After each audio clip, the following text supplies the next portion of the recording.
जब सृष्टि में संतुलन बिगड़ता है तब शक्ति स्वयं अवतरित होती है।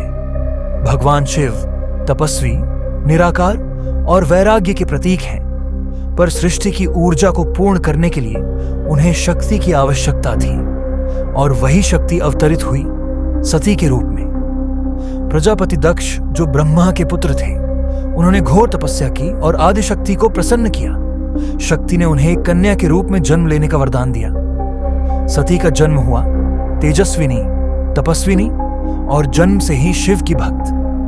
वह बालपन से ही शिव की आराधना में लीन रहती।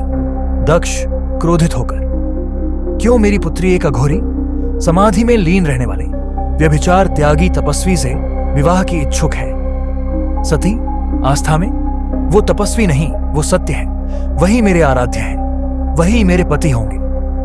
उधर कैलाश पर्वत पर भगवान शिव समाधि में लीन थे। उनके चारों ओर सर्प, रुद्रगण, भूत पिशाच और त्रिकालदर्शिता का वैभव। सती ने वर्षों तक कठोर तप किया, बिना अन्न, जल और नींद के। प्रकृति भी सती के समर्पण से द्रवित हो उठी।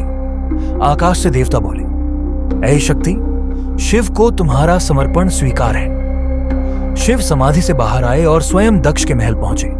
प्रजापति दक्ष ने बहुत अनिच्छा से विवाह को स्वीकार किया, लेकिन मन में शिव के प्रति तिरस्कार बना रहा। शिव और सती का विवाह दिव्य और भव्य हुआ।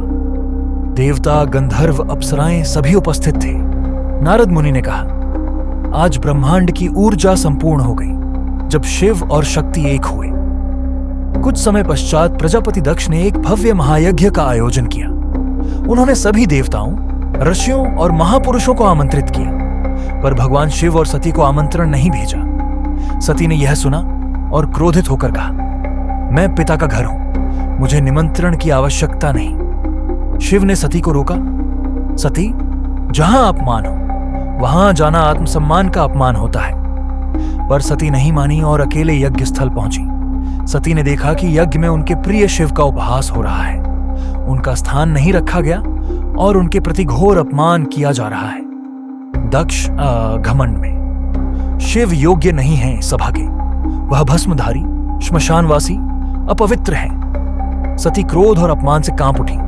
जिस शिव को तुम अपमानित कर रहे हो वही इस ब्रह्मांड के मूल है। तुम मेरे शरीर को पिता का समझते हो, मैं उसी को आज त्याग रही हूं। सती ने योगाग्नि से स्वयं को भस्म कर दिया।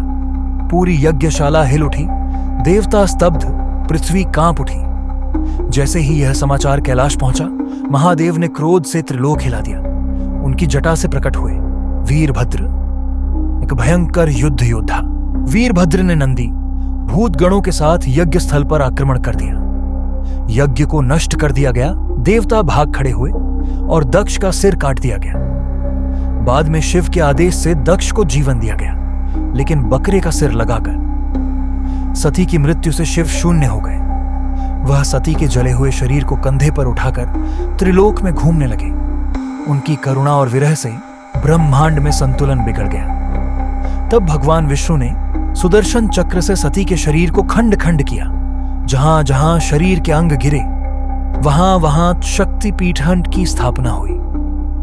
शिव और शक्ति का प्रेम केवल सांसारिक नहीं, यह ब्रह्मांडीय ऊर्जा है। जहां प्रेम हो वहां त्याग होता है। जहां शिव हो वहां शक्ति अवश्य लौटती है।